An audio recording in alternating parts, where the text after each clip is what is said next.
Dépôts sauvages d'ordures ménagères, défécation à l'air libre, occupation anarchique du domaine public, rues et ruelles jonchées d'ordures, eau stagnante, entre autres.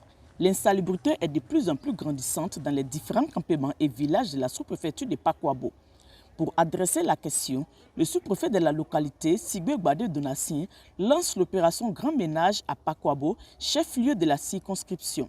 À cette occasion, l'autorité administrative a procédé à l'installation de la brigade de salubrité de Pakwabo, composée de 25 volontaires. En plus de la brigade de salubrité, des comités de salubrité de quartiers et villages sont également mis sur pied. Il s'agira pour nous de sensibiliser la population, les emmener à aimer la salubrité, à changer de mentalité en ce qui concerne tous ces comportements qu'ils avaient avant. Pour le sous-préfet de Pakwabo, l'instauration de l'opération Grand Ménage et l'installation de la brigade de salubrité visent à faire de Pakwabo une sous-préfecture belle, propre et saine. Nous comptons poursuivre ces activités dans tous les quartiers, dans tous les villages et campements de la sous-préfecture. Il s'agit vraiment de rendre cette action de ce jour durable. Il s'agit de pérenniser cette action et amener les populations à tenir ces actions dans leur quotidien. Toutes ces actions seront portées par le slogan « Pakwabo nouveau, c'est beau et c'est notre fierté ».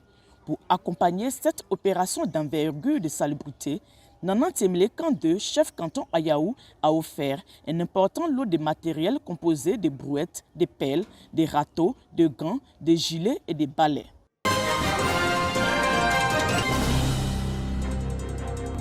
4000 plants sont mis en terre sur l'espace de l'Université polytechnique de Mans à l'occasion de la Journée nationale de l'arbre. Une initiative de la Direction régionale des eaux et forêts de la région du Tonkpi qui vise à lutter contre la déforestation en Côte d'Ivoire. Une stratégie a été élaborée avec une place accordée au secteur privé, aux collectivités territoriales ainsi qu'aux jeunes et aux paysans à travers le reboisement et l'agroforesterie.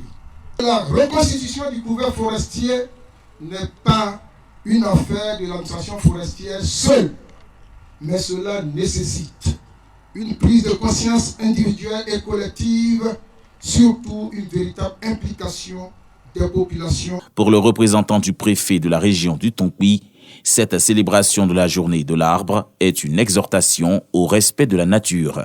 Plante un arbre pour un lendemain où il fera bon vivre. Ce thème incite chacun de nous à agir. Planter un arbre est un geste simple mais crucial pour la restauration de notre couvert forestier. Nous appelons chaque citoyen à prendre conscience de l'importance des arbres et des forêts, source de vie et de bien-être. Protégeons nos forêts pour un environnement sain et harmonieux. En 2018, le gouvernement ivoirien a adopté une nouvelle politique forestière de préservation, de réhabilitation et d'extension de la forêt appelée PREPF, avec pour objectif de reconstituer le couvert forestier à un taux de 20% d'ici 2030, soit 6,3 millions d'hectares.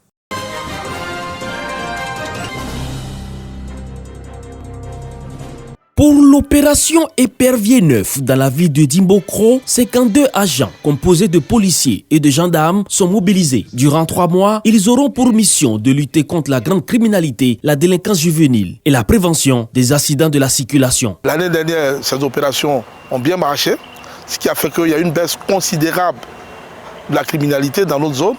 Je pense que cette année, nous allons innover. Nous allons aussi arriver dans les villages de notre zone de compétence et nous allons procéder à la sécurisation de ces villages. L'opération permettra à chaque habitant de Dimbokro et ses environs de passer les vacances scolaires dans la quiétude, la sécurité, la tranquillité et la confiance totale.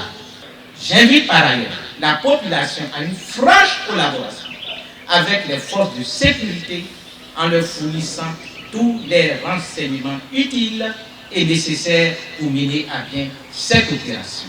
Cette opération a été précédée du démantèlement d'un fumoir. Épervier 9 se déroule sur l'ensemble du territoire national.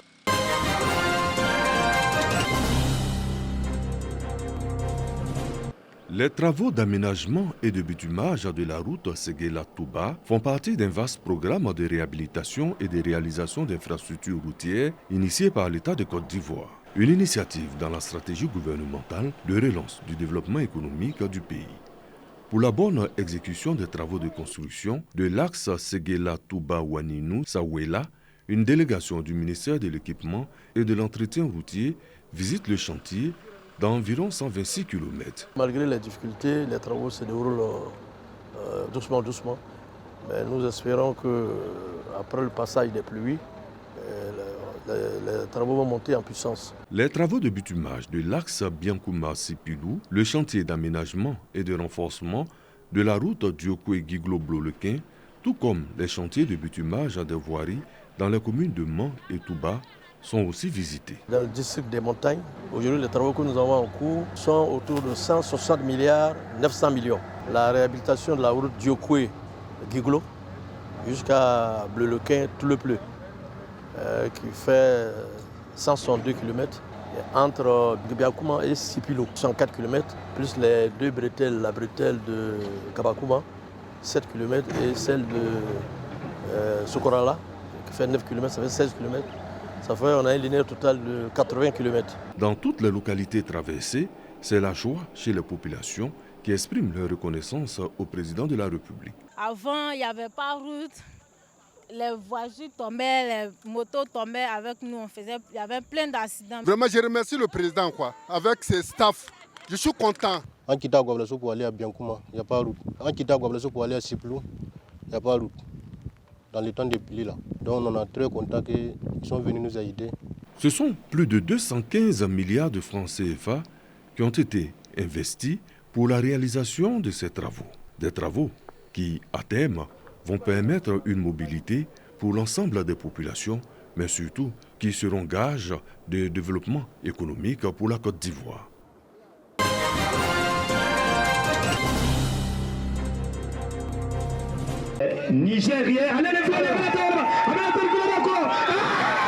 À travers des activités sportives et une opération de don de sang, la 7e édition des Journées des communautés à Bouaké a tenu toutes ses promesses grâce à une forte mobilisation des différentes communautés ivoiriennes et étrangères. Il s'agit pour le ministère délégué auprès du ministère des Affaires étrangères, de l'intégration africaine et des Ivoiriens de l'extérieur par le canal du Bureau ivoirien de la promotion de l'intégration africaine de contribuer au renforcement de la cohésion sociale et du vivre ensemble, empreint d'échanges culturels entre les communautés vivant en Côte d'Ivoire. Notre mission, c'est de rappeler aux uns et aux autres nos droits, mais également nos devoirs pour la construction édifiante de notre Côte d'Ivoire. La Côte d'Ivoire, c'est un pays de paix. Bouaké est à l'image de toute la Côte d'Ivoire, l'intégration de l'hospitalité, et que ceux qui vivent avec nous sont chez eux, mais qu'ils s'accordent avec nos textes, nos droits et nos coutumes. Ces journées de réflexion visent à apporter des solutions à la question de l'intégration et jeter les bases d'une insertion réussie pour les communautés étrangères vivant à Bouaké et en Côte d'Ivoire. L'appel que je lance, c'est l'intégration, la cohésion, l'entente entre nous, le pardon mutuel pour que nous soyons plus forts. Parce que tant qu'il n'y a pas ça, c'est difficile de vivre ensemble. Articulé autour du thème « Contribution des communautés au renforcement de l'intégration africaine en Côte d'Ivoire », la 7e édition des Journées des communautés concrétise brillamment cette vision participative et inclusive. La Journée des communautés à Bouaké a bénéficié de l'adhésion et du soutien des autorités locales. Les équipes vainqueurs du tournoi de Maracana et de lutte ont été récompensées. Cette 7e édition a eu pour thème la contribution des communautés au processus d'intégration en Côte d'Ivoire.